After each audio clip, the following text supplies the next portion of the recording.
qui ont cru en Jésus-Christ se sont approchés de Jésus-Christ. Jésus-Christ s'est tourné vers eux et il a commencé à les enseigner. Il a dit, si vous m'aimez, gardez mes commandements. Alléluia.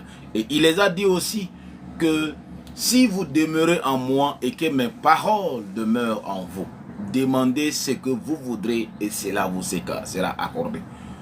Le secret d'une vie de chrétienté triomphante se cache dans cette parole. C'est pourquoi un chrétien qui ne fait pas de la parole de Dieu son style de vie vivra une vie de chrétienté frustrée. Alléluia. Ce matin, j'aimerais introduire une réalité. Alléluia. Que des fois, nous tentons d'ignorer ces choses. Amen. Dans Jean chapitre 10, verset 10, Jésus-Christ dit quelque chose de très important là-bas. Jean chapitre 10, verset 10. Jésus-Christ dit quelque chose. Shalom, servant de Dieu. Jésus-Christ dit quelque chose de très important là-bas. Alléluia. Dans Jean chapitre 10, verset 10, Jésus dit que moi, alléluia, Jésus-Christ s'est présenté d'abord, il a parlé d'abord, shalom, il a parlé d'abord, il a présenté le diable. Il a dit qu'il a appelé le diable le voleur. Il dit le voleur vient pour faire quoi? Détruire, égorger, voler. Amen. Il dit, mais moi je suis venu afin que les brebis aient la vie et qu'elle ait cette vie-là en abondance. C'est pourquoi ce matin, j'aimerais te parler de quelque chose de caché. Jésus-Christ, la Bible dit dans Jérémie 33, verset 3, il dit, invoque-moi, je te montrerai les choses cachées. Invoque-moi et je te montrerai les choses cachées. Invoque-moi et je te montrerai les choses cachées. Invoque-moi. Je te montrerai les choses cachées. Invoque-moi. Alors, donc, il y a des choses qui restent cachées. La Bible dit que les choses révélées sont en nous et en nos enfants. Alléluia. Amen. Et Dieu garde certaines choses-là cachées. Alléluia. Donc, ce matin, nous allons voir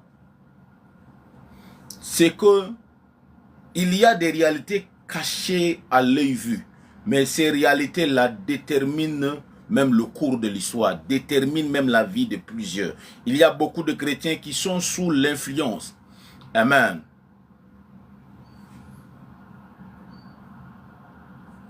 Alléluia.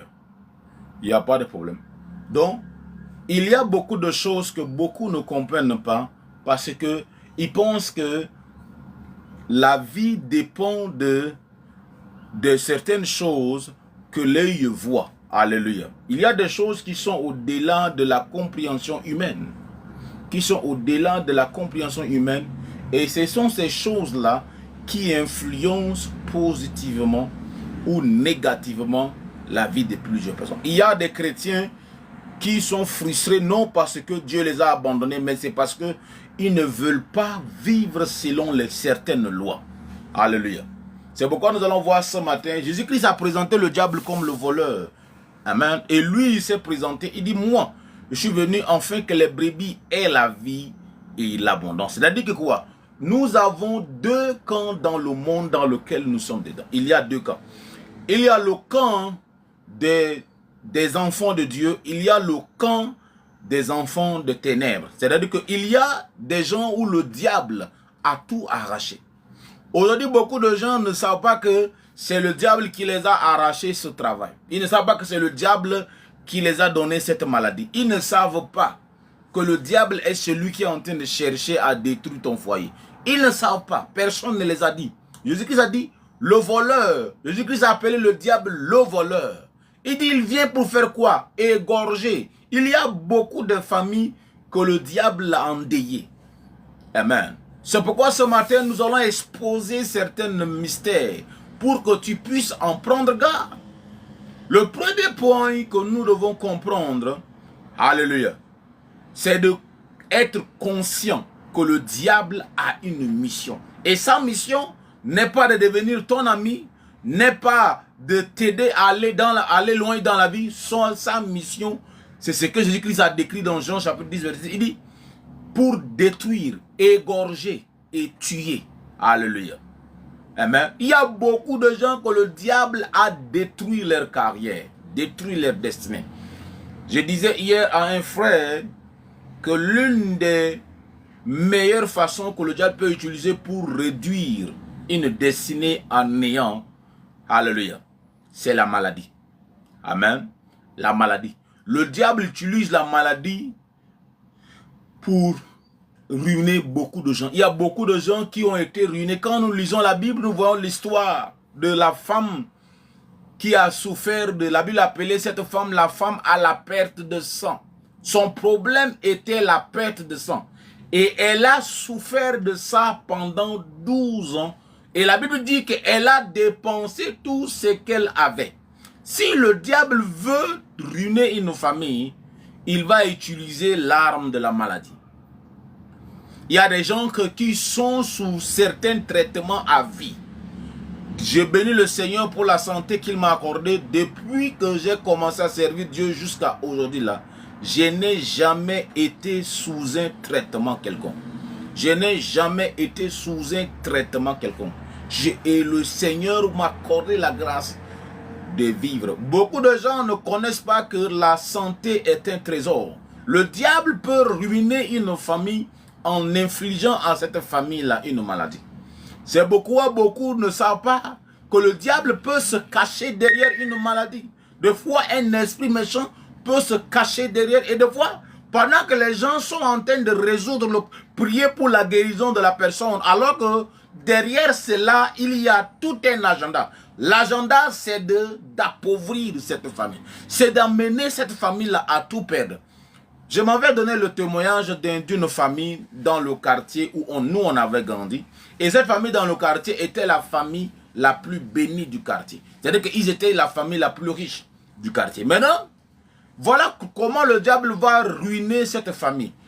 Un jour, le chef, c'est-à-dire que le père de cette famille, avait eu une maladie au niveau des pieds. Amen. Et pour l'évacuer, cette famille a dépensé plus de dizaines de millions pour l'évacuer en dehors du pays et qu'il le soit soigné.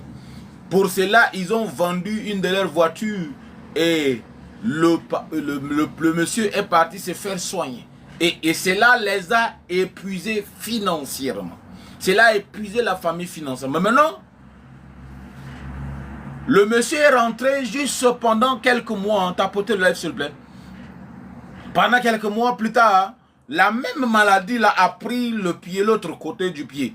Alléluia. Et subitement, ils doivent encore dépenser la même. Cette famille a vendu leur maison, ils ont vendu leur maison et ils ont relocalisé dans un quartier non loti. Voyez comment le diable peut ruiner toute une famille. Il peut ruiner toute une destinée. Il y a des femmes tellement belles que le diable a affligé, bim, par le VIH-Sida. Il y a des gens que le diable a introduit une maladie et a désorganisé tous leurs plans. Tous leurs espoirs sont partis à cause d'une maladie. Donc, bien aimé, des fois, le diable peut se cacher derrière une simple maladie. Le diable peut se cacher dedans. Et des fois, derrière cette maladie, se cache un agenda démoniaque. Et l'agenda, c'est quoi? C'est de te détruire.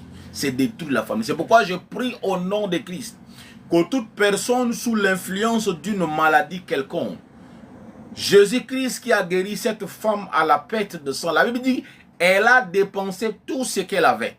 Je prie au nom de Jésus-Christ de Nazareth, que ce matin, que le Dieu qui guérit envoie ta guérison au nom de Christ. Sois guéri ce matin. Sois guéri de toute forme de maladie. Toute maladie que l'ennemi veut utiliser pour te ruiner. Que le Seigneur, Jéhovah Rapha, puisse te guérir au nom de Christ. Je prie pour tous ceux qui sont malades, quelle que soit la maladie qui est dans ton corps, que cette maladie dessèche maintenant, dessèche maintenant, dessèche maintenant au nom de Christ. Alléluia. Donc le diable peut utiliser une maladie pour appauvrir une famille, pour détruire une famille, pour ruiner une destinée. C'est pourquoi que des fois quand il y a une maladie que vous dépensez et que vous trouvez que cela ne fait que persister, dites-vous simplement que le diable a un agenda entre ses mains. Et le but de cet agenda-là, c'est de vous détruire. C'est de détruire votre famille. c'est de vous ramener dans la pauvreté, c'est de vous appauvrir. Et je prie au nom de Christ que le diable ne va pas utiliser la maladie pour t'appauvrir au nom de Christ. Le diable ne va pas utiliser la maladie pour t'appauvrir au nom de Jésus-Christ de Nazareth. Alléluia. Donc apportez le live s'il vous plaît. Le diable ne va pas utiliser la maladie pour t'appauvrir. Au nom de Jésus-Christ. Le diable ne va pas utiliser la maladie pour t'appauvrir. Il ne va pas utiliser la maladie pour t'appauvrir. Dans le nom de Jésus-Christ de Nazareth. Dans le nom de Jésus-Christ de Nazareth. Amen. Le deuxième point. L'un des instruments que le diable utilise pour ruiner les destinées et les vies. Alléluia. Alléluia. Le diable influence votre manière de concevoir les choses. Il prend le contrôle de votre raisonnement. Il y a des gens que le diable est en train de les détruire. Mais ils ne savent pas que le diable est derrière cela. Quand le diable veut détruire quelqu'un là, l'une des choses qu'il va faire, il va prendre le contrôle de votre raisonnement. Il va commencer à influencer votre raisonnement. Parce que le diable ne peut pas directement comme ça venir et arrêter ta destinée. Le diable va t'utiliser, il va faire de toi-même un actionnaire de ce plan-là. Il va t'utiliser toi-même. Il y a des gens que le diable les utilise eux-mêmes comme des actionnaires, comme des partenaires. Le diable fera de toi le partenaire de ton propre malheur. Il y a des gens que le diable a fait de le partenaire de leur propre malheur. Le diable a fait de le partenaire de leur propre malheur. Alléluia. Tu ne seras pas le partenaire de ton propre malheur. Et comment je le sais? Le diable utilise ton raisonnement. Il commence à t'influencer. Tu commences à raisonner d'une manière à ce que cela va conduire à ta perte. Tu commences à réfléchir d'une manière un peu dangereuse. Tu commences à manifester certains raisonnements. Il y a beaucoup de gens que le diable, c'est pourquoi la Bible dit, nous devons nous lever contre et renverser toute forme de raisonnement. Amen. Nous devons renverser toute forme de raisonnement. Toute forme de raisonnement. Aujourd'hui, beaucoup de chrétiens, leur problème, ce n'est pas que le diable est fort. C'est leur système de pensée. C'est pourquoi Paul le demande. Il dit, soyez renouvelés. Ayez le renouvellement de l'intelligence.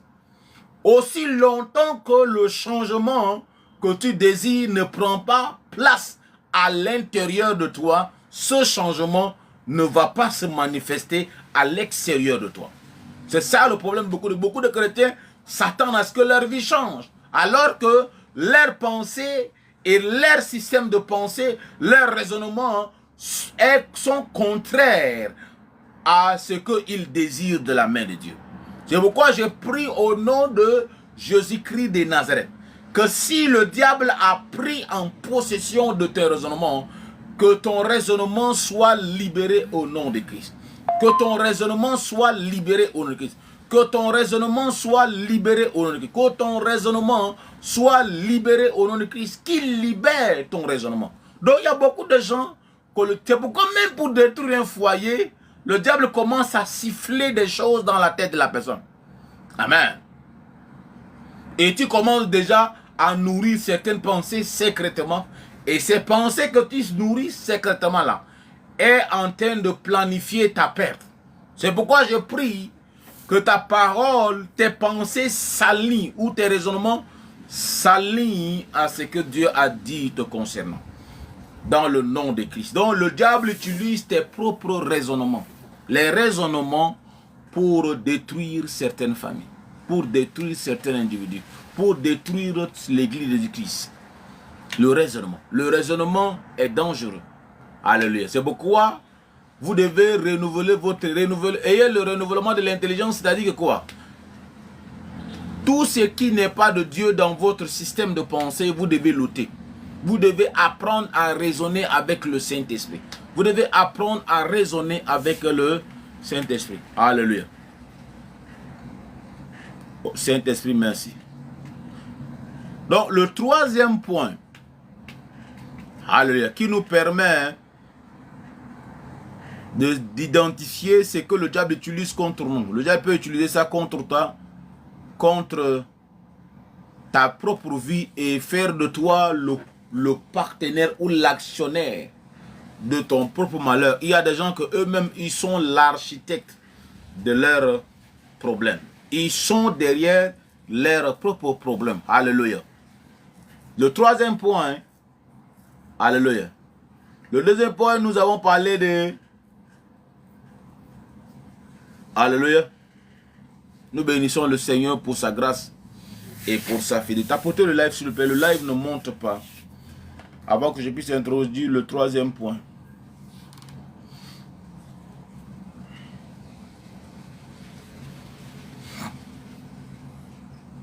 Alléluia. Nous bénissons le Seigneur. Avant que je puisse introduire le troisième point. Que le diable utilise pour détruire la vie de plusieurs. Détruire la vie de plusieurs. Détruire la vie de plusieurs. Quand le diable veut vous ruiner, ou vous mettre dans la pauvreté, pour vous amener à tout perdre et vous laisser dans la honte, j'ai dit tantôt, il va prendre le contrôle de votre raisonnement. Ça, c'est le deuxième point. Il prend le contrôle de vos raisonnements. Le troisième point, maintenant, il va utiliser l'impudicité. Quelqu'un me comprend? L'impudicité. Alléluia. C'est-à-dire que quoi? L'impudicité, c'est le désordre sexuel. C'est le fait de ne pas être discipliné dans ta vie sexuelle. C'est-à-dire qu'il y a des gens que le diable utilise. Il pense que c'est parce que tu es beau ou tu es belle. Ça, c'est mensonge. Ce n'est pas par cause de ta beauté. Des fois, là, c'est ta destinée qui est en jeu. Quand le diable veut détruire un individu, il le fait vivre une vie de désordre. C'est-à-dire que tu deviens un impudique. Quand tu es un impudique, là, sache que ce que tu es en train de détruire n'est pas avec ces quelques moments de plaisir. C'est ta propre destinée. Il y a beaucoup de gens que leurs destinées ont été détruites. Ils n'ont pu rien réaliser. Allez demander à Samson, il va vous le dire.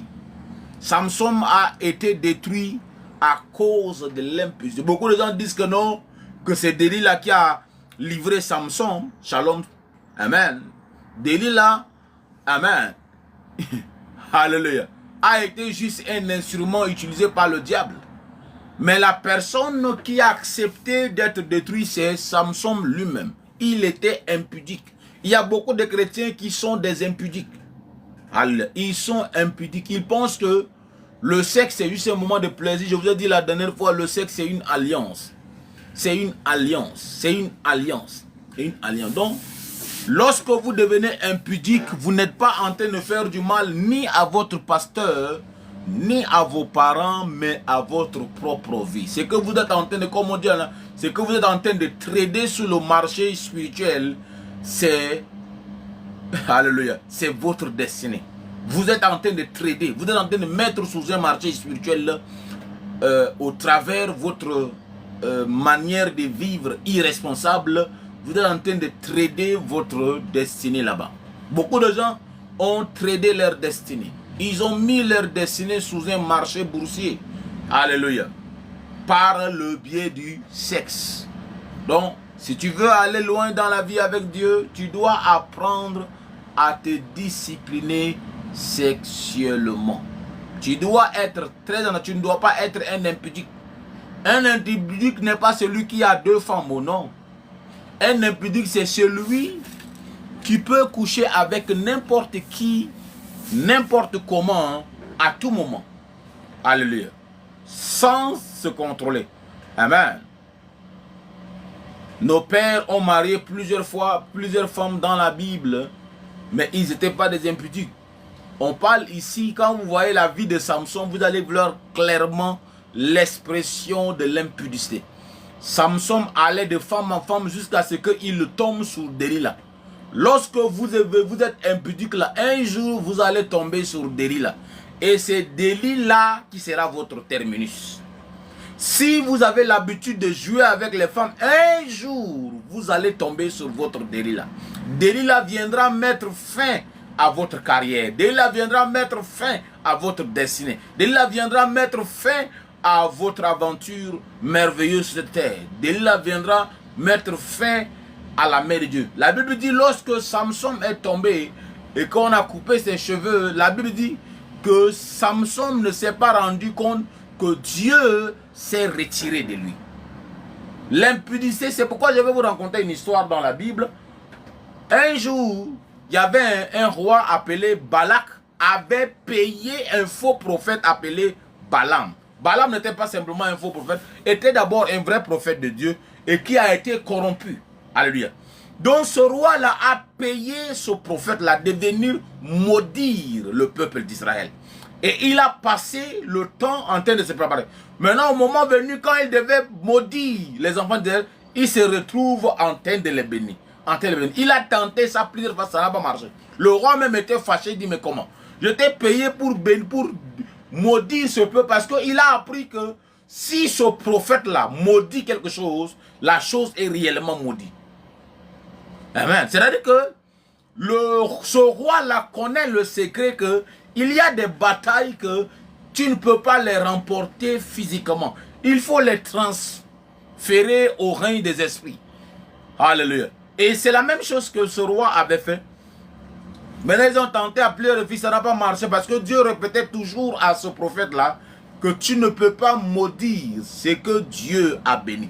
C'est comme ça que Dieu maintenant, alléluia, tu ne peux pas maudire ce que Dieu a béni. Amen. Tu ne peux pas maudire ce que Dieu a béni. Alléluia. Je prie au nom de Christ que le Seigneur te vienne au secours ce matin. Maintenant, quand ce prophète-là, ils ont tenté plusieurs fois, ça n'a pas marché. Maintenant, qu'est-ce qu'ils ont fait? Ils sont allés chercher les plus belles femmes des Moabites. Ils les ont amenées dans le camp d'Israël. Le prophète avait dit que si nous ne pouvons pas les détruire, nous allons pousser Dieu lui-même à les détruire. Alors, en ce temps, ce n'était plus le faux prophète qui les a détruits, mais eux-mêmes se sont détruits. Et il avait dit que plus de 23 000 personnes sont mortes dans le désert à cause de l'impudicité. Parce que les enfants d'Israël ont commencé à coucher avec les enfants adomites. Parce qu'elles étaient très belles, les figures. Alléluia. C'est pour vous dire que le diable peut de fois utiliser l'impudicité. L'impudicité. L'impudicité. L'impudicité. Alléluia. Le diable peut utiliser l'impudicité pour détruire et anéantir une famille. Pour nuire et ruiner une destinée. C'est pourquoi quand vous voyez une saison de votre vie et que vous avez, votre cœur est toujours rempli de désirs, genre vous avez vraiment tout le temps besoin d'une femme, faites très attention. C'est que Dieu est sur le point de faire quelque chose de grand et le diable avait vu ça. C'est pourquoi le diable est en train de vous harceler. Pour que vous puissiez détruire cela au travers l'impudicité. Que Dieu te délivre de l'influence de l'impudicité au nom de Christ. Sois délivré de l'impudicité au nom de Christ. Alléluia. Que les chaînes de l'impudicité tombent ce matin au nom de Christ. Que les chaînes d'impudicité tombent ce matin au nom de Christ. Alléluia. Le diable ne va pas utiliser l'impudicité pour te détruire, pour te maintenir dans la pauvreté. Il ne va pas utiliser cela. Amen. Au nom de Jésus-Christ de Nazareth. Amen. Nous bénissons le Seigneur pour ce matin. Merci Seigneur pour ta grâce.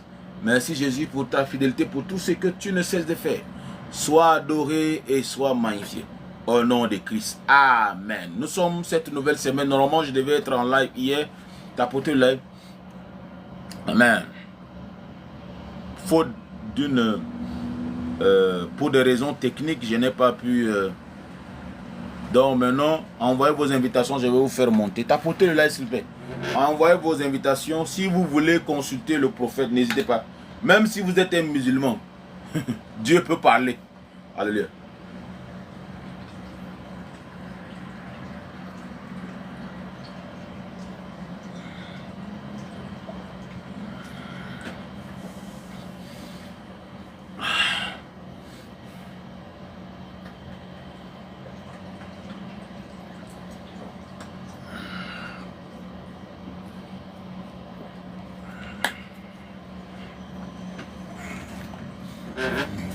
Envoyez des invitations s'il vous plaît. Alléluia. Nous avons déjà fini l'enseignement parce que les gens n'aiment pas trop l'enseignement. Mais quand même, j'ai fait des efforts pour finir l'enseignement. Voilà, donc faites très attention à ces trois armes-là. Ce sont les armes les plus puissantes que le diable utilise pour détruire l'église de Christ.